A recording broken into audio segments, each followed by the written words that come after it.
The war around Iran could move into a much more dangerous phase. Alongside reports about Hormuz and rising tensions, there is increasing talk about one island that may have much greater significance for the further development of the conflict than it appears at first glance. And if the fighting really starts to turn right there, it won't just be another case of American pressure on Tehran. It will be a test that could change a lot on both sides and may not turn out the way many people think today. The island is called Khark, and on the map it doesn't look like a place where the fate of the whole war could be decided. But it's through this point that about 90% of Iran's oil exports pass. In other words, if someone wants to hit Iran, not just symbolically but really painfully, this is the place. They don't have to look only at military bases, missile depots, or command routes. Centers. It's enough to look at the place through which Tehran makes money, without which it would be much harder for its whole system to function. That's also why Khark has been coming up more and more often in recent days in discussions about where this conflict could go next. And this is exactly where this war becomes something more than just a series of strikes and counterstrikes. Whoever gained control over such a place wouldn't just be reaching for infrastructure. Thank you for your attention.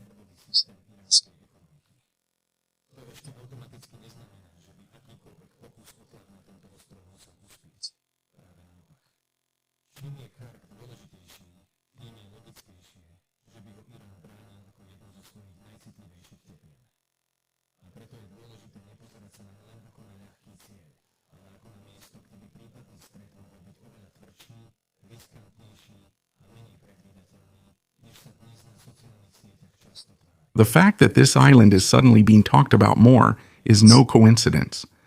In the American sphere, there have been considerations that if Washington wanted to increase pressure on Iran without a major invasion inland, one way could be to target its oil lifeline. This possibility is also publicly mentioned by Keith Kellogg, former Trump special envoy for Russia and Ukraine and retired general, who says that Khark is so important to Iran that its loss or isolation would be a major blow, a greater effect than many conventional military strikes. And Donald Trump also did not rule out the seizure of Iranian oil, which only reinforced the impression that oil is no longer a secondary issue, but one of the main axes of the whole situation.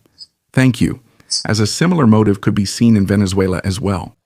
When the United States took action against the regime of Nicolas Maduro at the beginning of the year, they officially framed it differently. But Trump also openly talked about large American oil companies coming to the country and starting extraction there.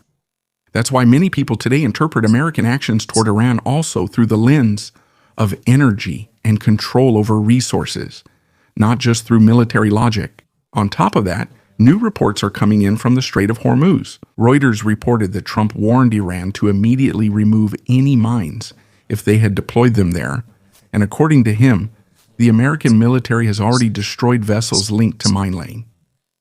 At the same time, however, there are still no confirmed reports that Iran has actually mined the strait, and that's what's important. We are not at a stage where it is clear that one side has already launched a specific plan and the other is just responding to it. We are at a stage where more and more tension, threats, and testing of red lines are building up around oil, transportation, and choke points in the Persian Gulf. And at such a moment, even a small island starts to look much bigger than it actually is. If the fight for Khark really moved from behind-the-scenes considerations into reality, it wouldn't automatically mean one simple operation, after which everything would be over. There are several possibilities. It could be an attempt at a blockade, meaning an effort to cut the island off from the safe export of oil. It could be a series of strikes on the terminal and the surrounding infrastructure. In the worst case, it could be an attempt to directly control this area, even if only temporarily. That's why it's important not to imagine it as a movie-style landing, after which one side raises its flag and it's all decided. If something like that were to even begin, it would be a dangerous, multi-layered conflict, where it wouldn't be enough to strike hard, but also to maintain pressure, handle retaliation, and secure the entire area around it. And this brings us to why it wouldn't be certain at all that such a scenario would have to end in favor of the United States. Khark is not just an economically valuable point, but also a place that Iran would defend. Thank you for your attention. It is one of the most sensitive arteries. The more it is mentioned that about 90% of Iran's oil exports pass through this island, the clearer it becomes that Tehran would not treat its defense as a secondary front. And if further tension were added in the Strait of Hormuz, where concerns about mines and attacks on shipping are already growing, the entire area could very quickly turn into a mix of military operation, economic shock, and regional escalations. Thank you for your attention. The fact that Khark is the key to cornering Iran does not at all mean that such a game would have a clear winner. Quite the opposite. The more important the island is, the greater the thank you for your attention. And this is exactly where it becomes clear why Khark is not talked about only as a military target, but as a place that could change the entire logic of this war. If the island were to be seriously threatened, Iran would not be dealing with just a symbolic strike or a temporary outage. Reuters, citing John Pierpont Morgan, stated that if the United States and Israel were to disable or take over Khark, exports would practically stop and production could drop by about half. And when we realize that about 90% of Iran's oil exports go through Khark, it's clear why this island is starting to be seen as a point that could be much more decisive than some attacks on the mainland. For Tehran, this wouldn't just be a military complication, but a direct hit to the money that keeps the state and the regime running. And that's not where it ends. The more Khark is threatened, the greater the chance that the conflict will spill further into the Strait of Hormuz, through which about a fifth of the world's oil and gas supplies pass. Reuters has already shown in recent days that tanker traffic in Hormuz has practically come to a halt since the attacks began, and that markets are reacting extremely sensitively, even to the mere idea that this corridor could come under even greater pressure. Therefore, the fight for Khark would not be just a question of whether Iran would thank you for your attention, a struggle over who will maintain or, on the contrary, disrupt one of the world's most important energy hubs. At that moment, it's not just about Iran, America, or Israel, but also about oil prices, global transportation, and the nervousness of markets that can react even before the decisive shot is fired. But right here, we need to pause at one important thing. Iran is already having trouble with exports because transportation through Hormuz has been significantly disrupted after the latest escalation, and the United States Navy itself has admitted that safe escorts for tankers are currently not realistic. In other words, Tehran is already feeling what it's like when its oil route starts to close even before anyone touches Khark directly. And that's exactly why this island is an even more sensitive topic. It's no longer just about whether Iran can export something today. It's also about whether it can even keep its main export artery until the situation eases a bit, or if someone will take away its chance to fully restore exports. And that's the moment when a small dot on the map still becomes a strategic hub with influence far beyond Iran's borders. If the pressure on Khark increased even more, it wouldn't just be another act of military retaliation. It would be a message that, in this war, it's no longer just about prestige, deterrence, or symbolic strikes, but about who can hit the other's finances, logistics, and ability to endure a prolonged conflict. From Iran's perspective, defending such an island would not just be about protecting a single terminal, but about defending its own ability to stay in the game. And from the perspective of the United States or Israel, it could be an attempt to find a pressure point that seems smaller than an invasion, but whose consequences could be even harsher. That's why it's worth talking about Khark cautiously. Not as a completed operation, and certainly not as an easy target, but as a place where it may become clear whether this war is heading toward even greater escalation or toward an attempt to break the opponent through its most sensitive groups. However, the more attention is focused on Khark, the greater the risk that the conflict will spread even further throughout the entire Persian Gulf.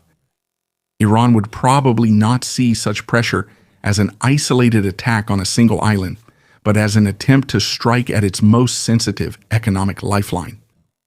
And at such a moment, the response might not take place only directly at Khark. It is much more likely that Tehran would look for a way to raise the cost of the entire operation in a broader area. That's why the latest reports from Hormuz are so important, where there have been reports about possible deployment of naval mines and where Trump responded with tough threats. Even if these reports are still being confirmed, and even if Iran ultimately does not go as far as completely closing the strait, the very possibility of such a move shows how dangerous it would be to push the conflict even closer to the place through which, and this is exactly where it becomes clear why a potential battle for Khark would not only be a test of American strength, but also a test of how far Iran is willing to go when it feels its own survival is threatened. If Tehran were to feel that it was losing control over a key export point, it might try to expand the pressure so that the problem would not only affect itself, but everyone around it. So not just America and Israel, but also shipping, neighboring states, markets, and major oil buyers. And at that point, it would no longer just be a question of whether someone gains or defends the island. It would be about whether a local conflict could turn into much wider chaos where no one would have real control. That's why, when it comes to Chargu, it's worth thinking not only about what its loss would mean for Iran, but also about what kind of reaction it could trigger in the entire region. And that brings us to the last major point, let's say. Charge is not important just because Iran exports oil through it. It's also important because, at a time when Hormuz is already paralyzed, it becomes a symbol of the question of what will actually remain for Iran if the pressure increases even more. It's already clear today that transportation through the strait is significantly disrupted after the escalation, markets are nervous, and every new report about mines, attacks, or threats immediately moves oil prices. In such a situation, it's no longer just about one example, one island, and certainly not just about one country. It's about the entire chain, which starts with Iranian exports, continues through Hormuz, and ends at gas stations, in ship insurance, in company costs, and in the politics of great powers that cannot afford a long-term energy shock. That's exactly why charge is such a strong topic, not because it's already clear today that a decisive operation is being prepared there, but because the very debate about this island shows where the conflict is heading. Less about symbolic gestures and more about the question of who will cut off whose money, logistics, and ability to endure. And if the war really starts to hinge on oil, then charge won't be just another name on the map. It could become the place where it will be revealed whether Iran can withstand the pressure on its most sensitive artery, or whether the conflict will move into a phase where it's no longer just about bombs and missiles, but about the economic survival of the entire regime. And that's exactly why, when it comes to this topic, the wisest thing is to stick to one thing. Not to pretend that the decision has already been made, but at the same time not to overlook that the debate is clearly shifting. Charge is not being mentioned today because it's some exotic detail on the map. It is being mentioned because at a time when Hormuz is already under extreme pressure and Washington is openly dealing with oil, escorts, and even possible mining, it is becoming increasingly clear where the weakest and at the same time most sensitive points of the entire conflict are. Reuters has been showing exactly this picture in recent days. Charg as the main Iranian export hub, Hormuz as the crippled artery of the world's energy, and American warnings that if Iran goes any further, the response could be tough. So the conclusion is not that a battle for one island is already imminent. The conclusion is that the very fact such a scenario is being discussed reveals a lot about the direction in which the war is moving. Less towards symbolic strikes and more towards supplies, logistics, and economic survival. And if the conflict really starts to hinge on these points, Chabahar could be one of the places where it becomes clear whether Iran can withstand the pressure on its most sensitive artery, or whether the region will move into an even more dangerous phase, where not only will it be unclear who will gain the upper hand, but also who will even be able to control the consequences. If you liked the video, I'd appreciate a like and make sure to subscribe so you don't miss the next ones I'm working on. You can support my work through a tip, and if you want to help the video reach more people, click on praise. I really appreciate it.